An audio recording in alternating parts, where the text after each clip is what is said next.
are you guys? Woo!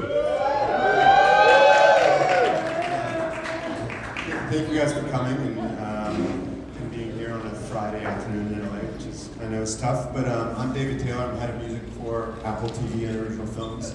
So I had the pleasure of music supervising F1 the movie as well. It's exciting. Working with Joe Kosinski, our goal for the film was kind of simple. It was to build a soundtrack that matched the scale of the sport, global, genre-spanning, and authentic to the world of the film. Not easy, but incredibly rewarding, obviously. From Chris Stapleton to Rosé to Doja Cat to Ed Sheeran, the bar was high. And getting to work with such caliber artists is pretty amazing. From the start, we knew we wanted to work with Ed, and so when we finally shared the scenes from the film, we assumed he'd lean into the more romantic kind of side of the film, but he wanted to write a big driving rock song to end the movie. Sonny, Brad Pitt's character in the film, his victory lap through the Mexican desert was a perfectly bookended to the opening of the film, where Sonny is introduced to Led Zeppelin's Whole Lotta Love. So Ed and his producing partner Blake Slatkin brought together an incredible group of musicians, John Mayer, Dave Grohl, Pino Palladino, to channel classic rock energy with a very modern lens, and of course anchored by an unmistakable Ed Sheeran melody. The song, which is currently shortlisted for Best Original Song at this year's Academy Awards. And just today, F1 was nominated for PGA Award for Outstanding Producer of Theatrical. So I'm excited for you to hear and have them share a little bit of their process of making the song. But first, we've got a little surprise. Joining us to moderate the conversation is one of the most accomplished songwriters and producers working today. The multi-award-winning hitmaker and frontman of One Republic, and part of both the Apple and F1 family. He made a couple songs for us as well for F1. Ryan Tedder. With that, I'd like to welcome Ryan, Blake Slatkin, and Ed Sheeran.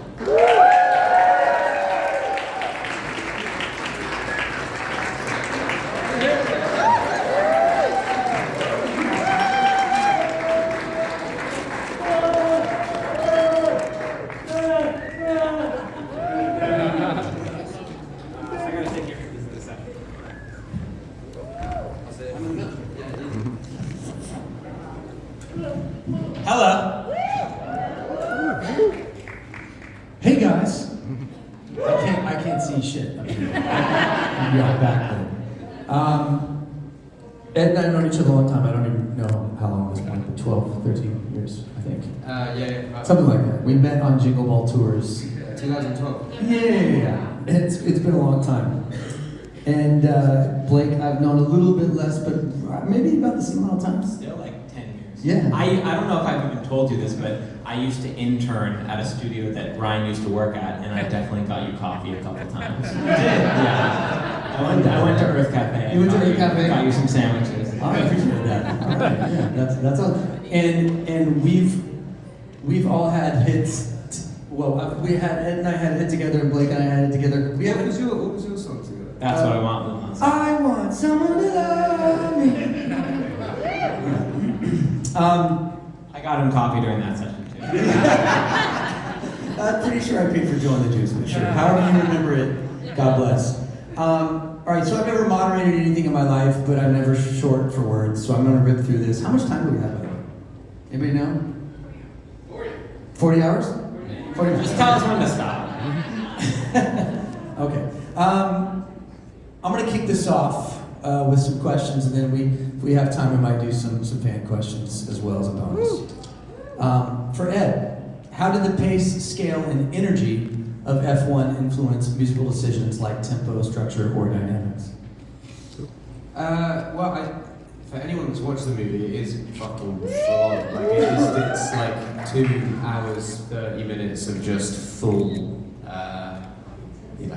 pedals to the metal. So I knew that sometimes when people ask me to do songs for movies, I think they want me to do the kind of like acoustic singer-songwriter love song thing. But when I was asked to do a song for this, I was like, I don't think that's what asking for this time. So I think it was very much that the first scene of the film starts with Whole Lot of Love, and it's very much a kind of like a big riff, a big rock riff, and I think that when we were making a song for it, we wanted a big rock riff that essentially the song needed to explode in parts, and I don't know, really.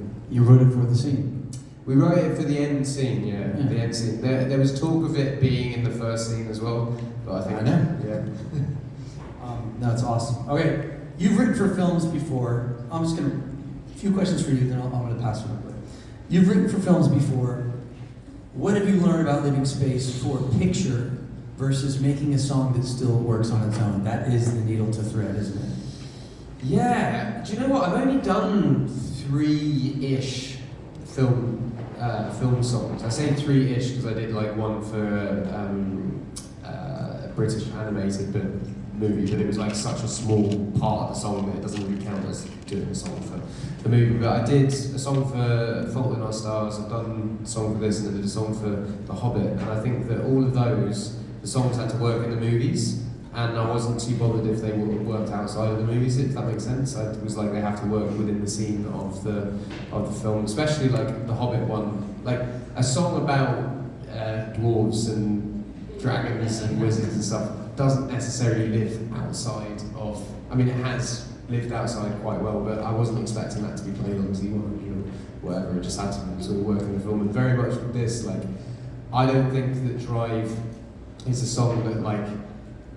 Could go side by side with a song on my album because it's such a like stylistically different song, but it works so well in the movie in the way that we did it for the movie. So I think that if you're making a song for a movie, you kind of have to like not have the lens of pop on it and more the lens of how is it going to work in the movie rather than how is it going to work outside the movie. Because you might as well make a song that just works outside a movie and not make a song for the movie.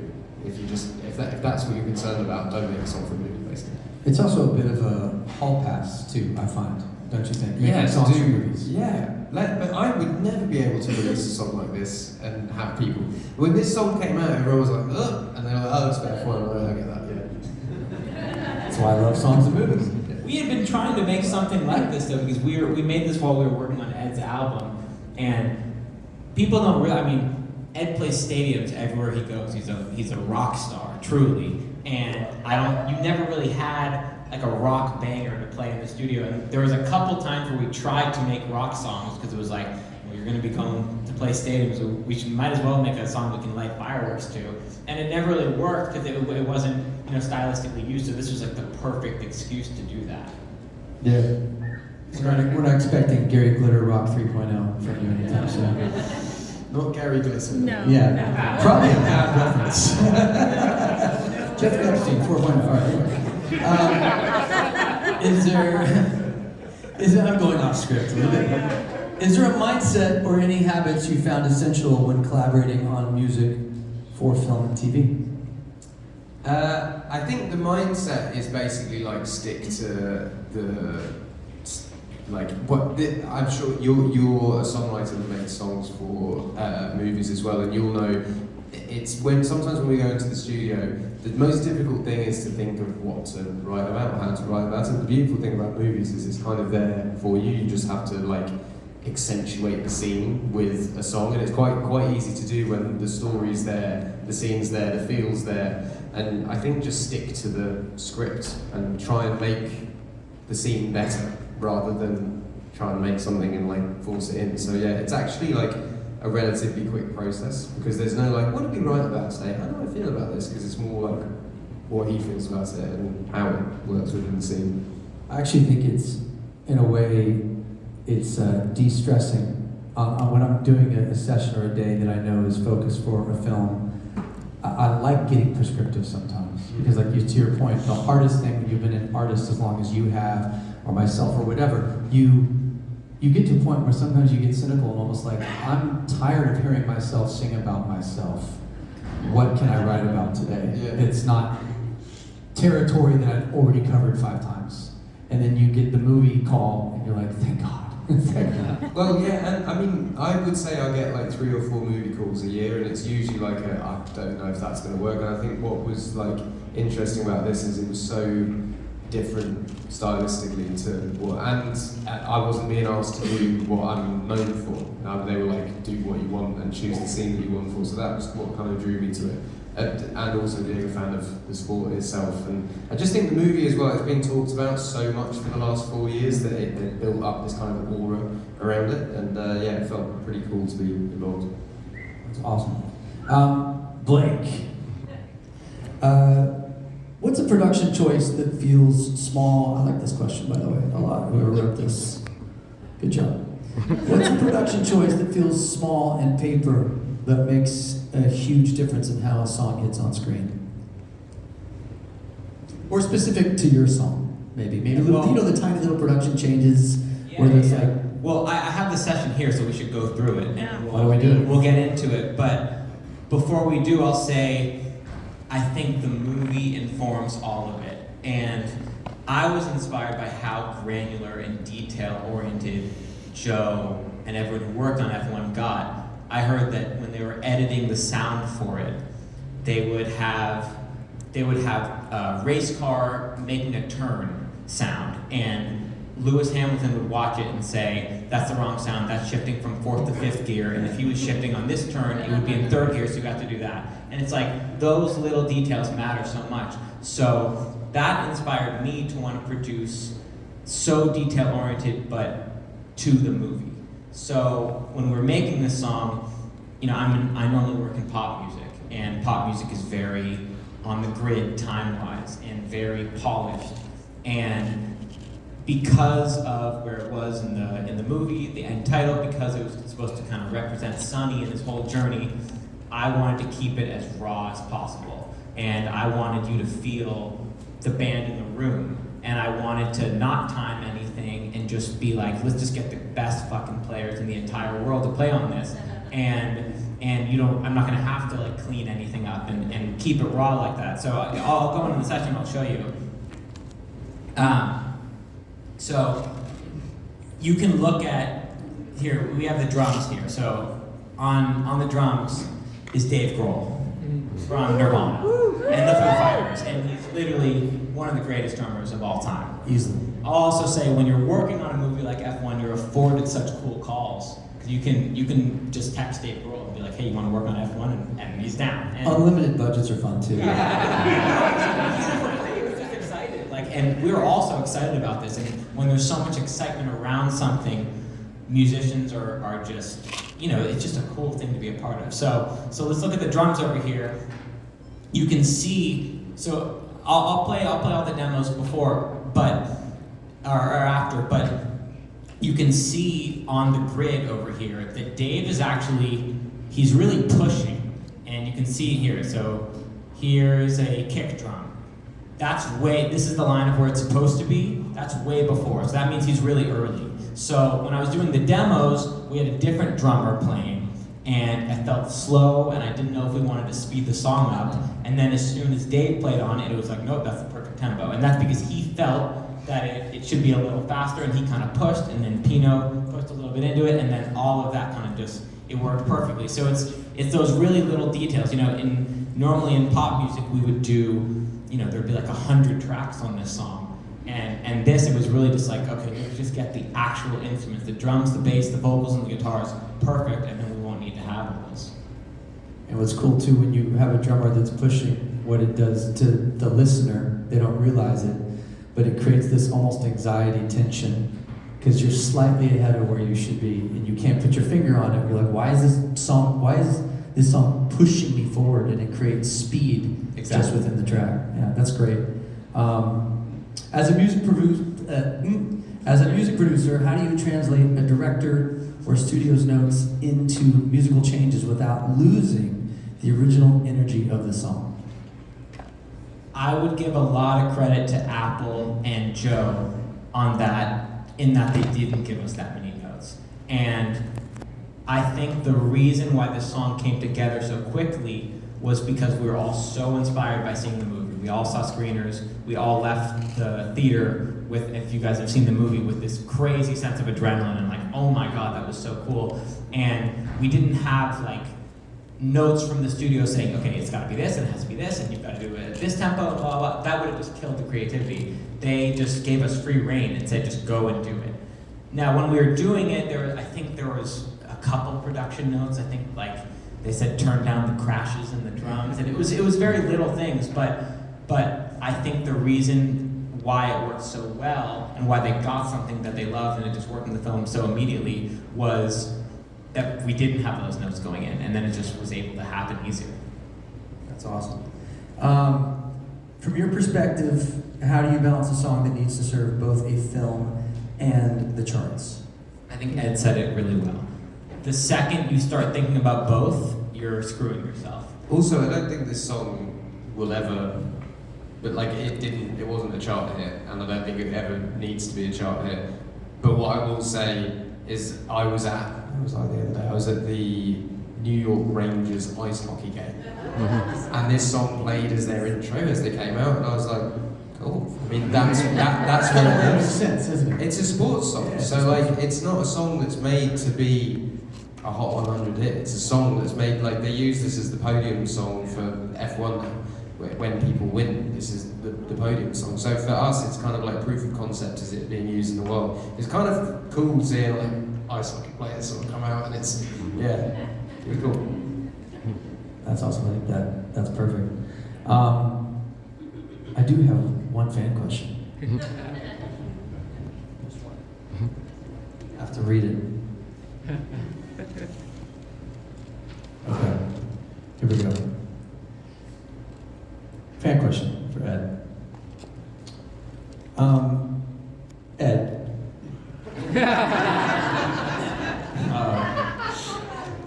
When Elon makes traveling to the moon affordable, in the next 4 or 5 years or so, let's say, like the price of Southwest Airlines or something. Okay, I'll skip the next sentence. Okay. When we can all go there, who will sell out the moon first? You, Bad Bunny, Taylor, or BTS? And do you want to sell out the moon? No, I also don't want to do space travel until I'm like the 40,000th person. I'm with you on that. Totally not. I don't want to be the first anything in space. Yeah. I think the person that's going to sell out the moon first is the person that has the most wealthy fans, because Unless the cost of the ticket actually does go down enough. Well, since you want to fucking play, like, leave the moon alone. It's like, I think Bon Jovi would play the moon. Bon Jovi deserves to play the moon. I feel like Bon Jovi deserves to play. I think it'd be Bon Jovi. Yeah. Thanks, that's perfect. Let's see, I have one other one. And I know that you're happily married. Anything that's But have you ever considered the fact that had you not ended up with Jerry and you had somehow ended up marrying Helen Mirren, and she had kept her maiden name as well as yours, she would technically be Helen Mirren Sheeran? No, I didn't. I never thought that, but yeah, that would be. You could be married to worse people.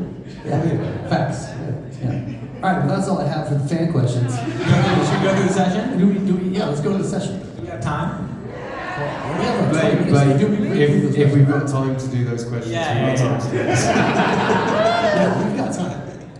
I think it's cool to trace the journey of how it was made, because Ed's process is so singular. So I have the original demo that we walked away with the first time we ever wrote it. So Ed, me, and John Mayer wrote the song together.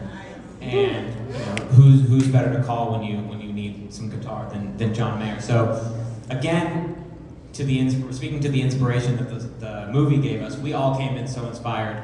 The first thing that John played on his guitar was the riff that you hear in the song. I also think John has a toolbox of all of these riffs that he's never used before, that he doesn't, because John is an incredible guitarist, but he doesn't really like ever go down the singular note rock riff thing. He's very much goes down his own route. So the first thing he played, we were like, that's absolutely perfect. But I feel like he could have played 17 other ones that would have been 100%. And then the first thing that you sang, which I'll play right now, was you can hear the sketch of what the words become. So Ed writes very phonetic and kind of just like whatever comes to his head, which I think is probably the best way to write because you're just not overthinking yourself at all. Whatever comes to his head is what comes out. So here's the first time I put a kick drum. This is the first thing John Mayer played on guitar. The first thing Ed sang is this.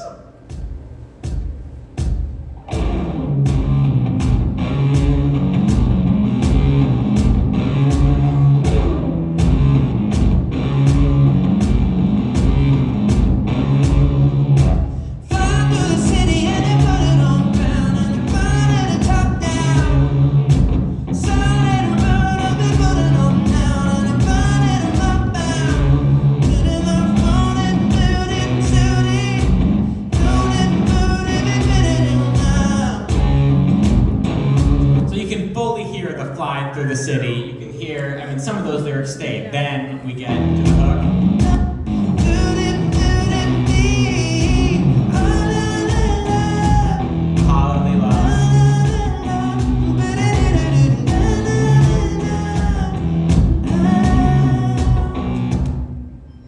Cool. That's so cool to me to hear.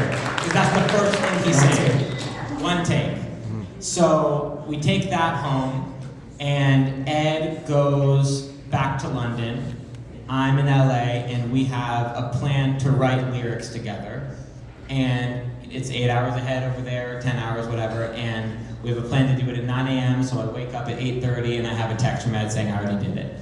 So just did it in the car. And then we got on FaceTime and we changed some stuff, and we honed it in, did another draft. But you're the quickest writer. Do you know what, it was I was on a mate's bachelor party and we were driving somewhere and it was like an hour drive and I was like, I might as well do it now. No one here, is anyone here British? Yeah. So it was on the way to Butlins. Yeah. Butlins is like a really, really budget holiday resort. We did a bachelor party and I dressed up as a wizard. As you do. Okay, so then It must be the only song ever in a massive movie that was written on the way to Butlins. I hope anyway. By a wizard. You gotta go to Butlins, but it's fucking lit. Wait, what part of it? There's like 3 Butlins in England. It's like you can go 60 quid, you get a room, all you can drink, and they play like tribute bands and shit. It's fucking great. Which honestly makes it even more impressive because I guess I was FaceTiming you when you were hungover and you were saying, "Fly through the city!" like full tilt. So we FaceTime, you sing it to me, you sing it and you send me the vocals, and Ed also, we made an album together. The first time Ed sings anything is what's on the record. So there's been times where I've said, "Can you do that vocal again?" He's like, "Why? I just did it." And so this is the demo vocals, which are also the real vocals, where we filled in the lyrics.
Song and something that works is when the chorus explodes without all the production. So that was still just a kick drum, but as soon as you hit the hollow leelas, you really feel the hook.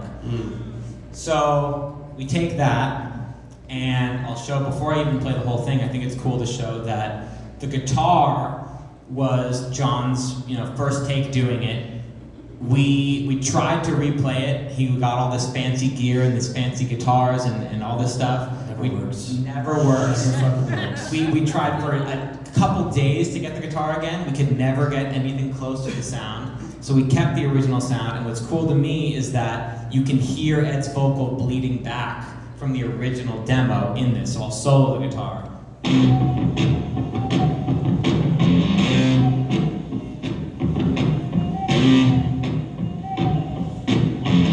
that's just cool personality to me. This was at Henson, which is now Chat Shack. Chaplin Studios. That's right, Chaplin. Yeah, he rebranded it. It's great. Back to the OG. So we've got all those layers, and then one day we get to call Dave Grohl and Pino Palladino into the studio. I was kind of unaware of this, by the way. I just sort of woke up one morning and was like, by the way, Dave Grohl's on the song. I was like, cool. And then it comes alive. I'll just play. Yeah, I'll play going into the.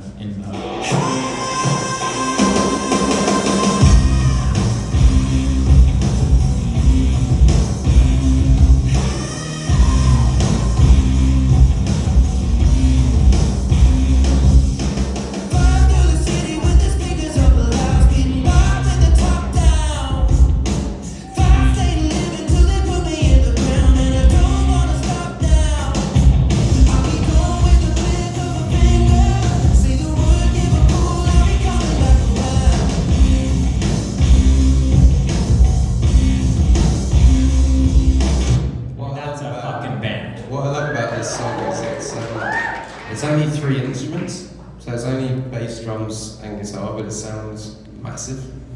What I'll also say, and this is actually perfect that you're sitting next to us, is there was actually a studio note that I forgot about, which was we send the studio the song with just the raw live drums, Dave Grohl.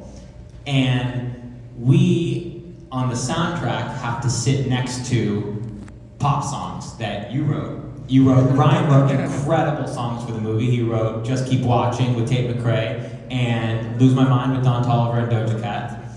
And Ryan's production is too damn good, and his drums are rotating too damn hard that our drums next to his couldn't stand up. Because, live drums now are funny. Sometimes you gotta throw some samples under it. You gotta do some voodoo magic to make them be able to stand next to some Ryan Tedder drums. Probably like 95% of the stuff that you think is live drums, no matter how well it hits, there's still some support underneath it. So that was our one studio note. So you can hear, here I'll solo just the drums by themselves.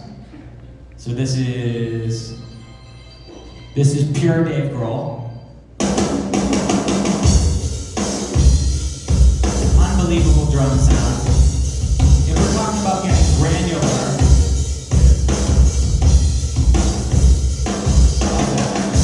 okay, so those sound great. But then when we add the samples,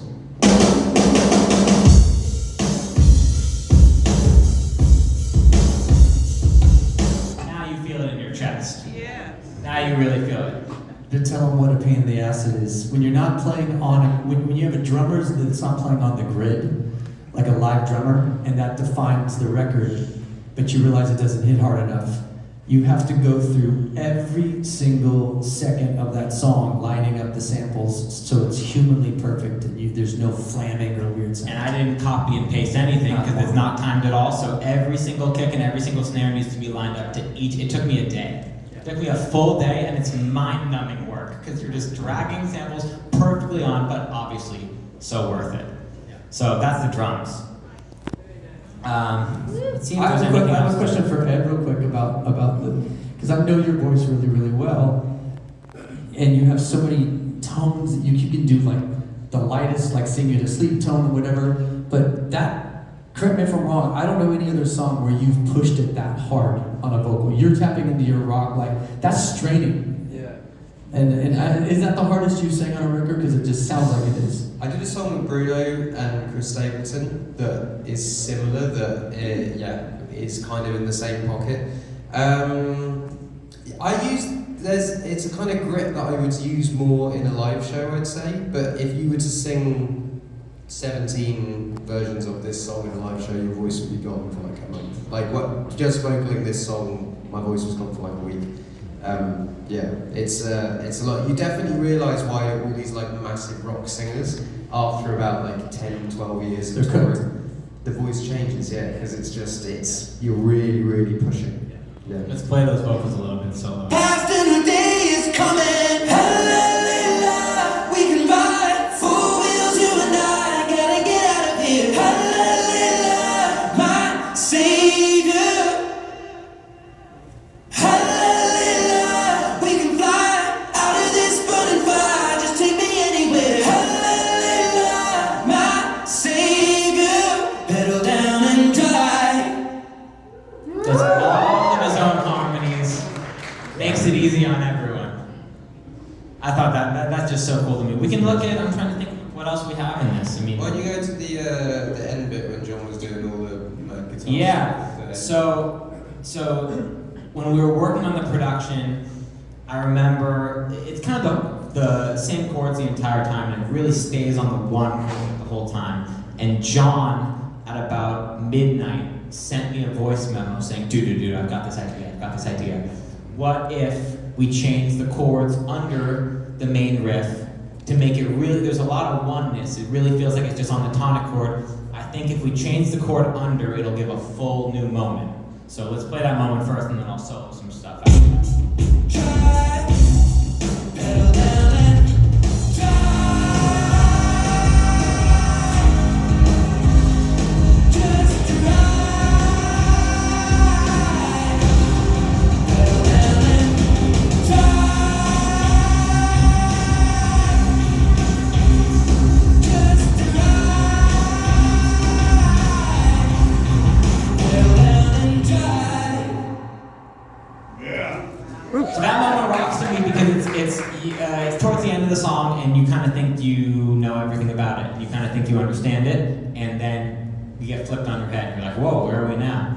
It's also a smart trick. I won't call it a trick, it's just smart music in that when you have songs that have the same 4 chords, and a lot of pop, probably 75-80% of the number ones in the last 30 years have 4 chords.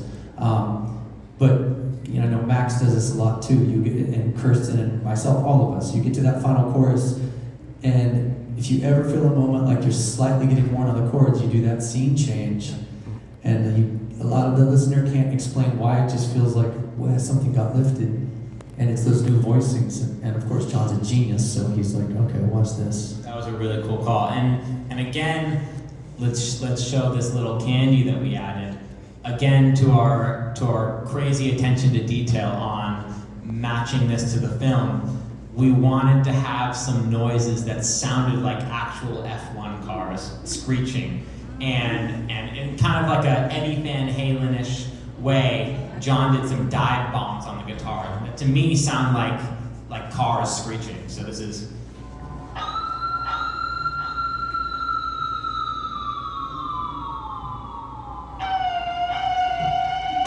It's cool because it just adds a little bit.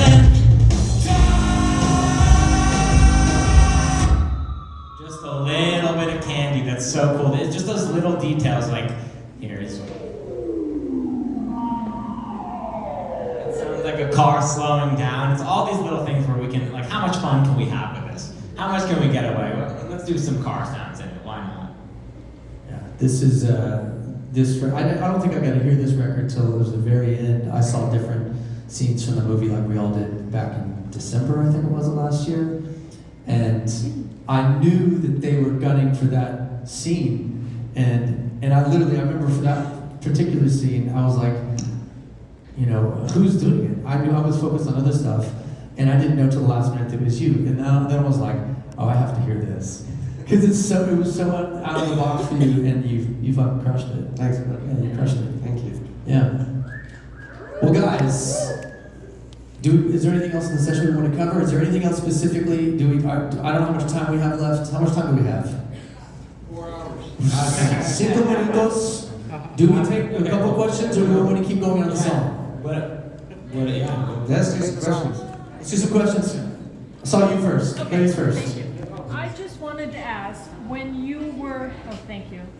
I just wanted to ask, when you were covering the drums, Dave's drums with samples, did you ever think of copying them to another track and EQing or filtering them differently so you didn't have to line them up? You could treat them with different processing and have them line up perfectly without having to line up samples. It's just a housekeeping kind of question. Do you mean in order to get them to hit harder? Yes, when you were saying you took the original drum tracks and copied or had to manipulate samples to give them that extra oomph. She means vocal lining the drums, basically. Well, I mean, just duplicating the drums. I mean, you had individual mics, say, on his Sure. kit, Oh, I know what you mean now. I don't You know what I mean? So if you took them, they would match perfectly, but if you filtered and EQ'd them differently. You get phase. The first thing that would happen is you get phasing. If you duplicated them, and you would have to sound replace.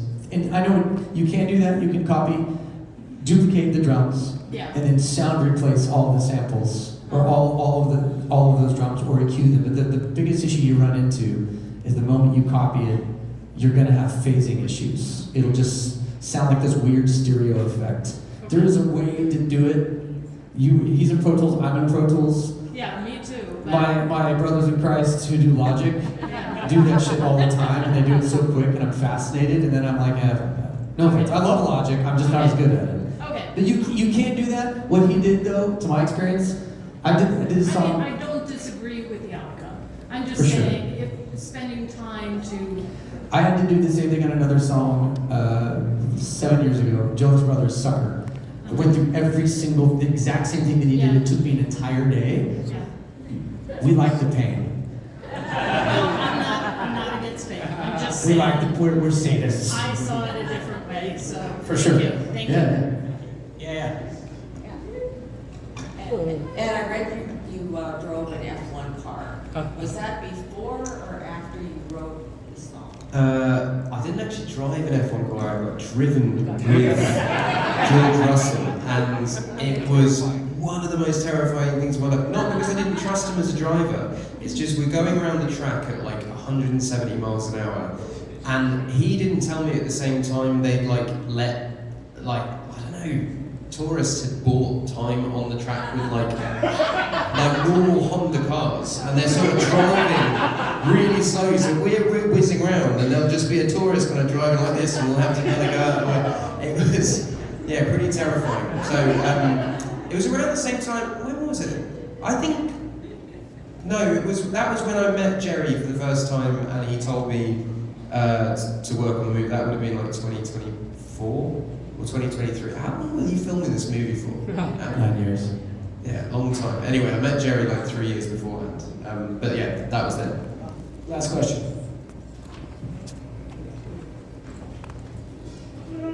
Hi, hey Ed, my name is Orange, and I have a question. In the future, would you ever try to learn ASL for a song? Yeah, do you know what I had? My second ever music video was an ASL. It's a song called You Need Me, I Don't Need You, and it is, the whole video is ASL. So I think if I was to ever learn it, I'd probably have to learn that song first.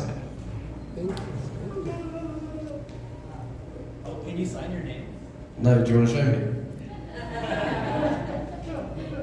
Is that? This is an E, Yeah? And then that? and then that's a D. And then you can put it on your chest like that. Ah, so ED. Is it? I like that. By the way, I love you, man. Thank you. It's fucking great. can I say that might be my most favorite name of anyone I've ever heard? His name is Orange. You have the coolest name I've ever heard.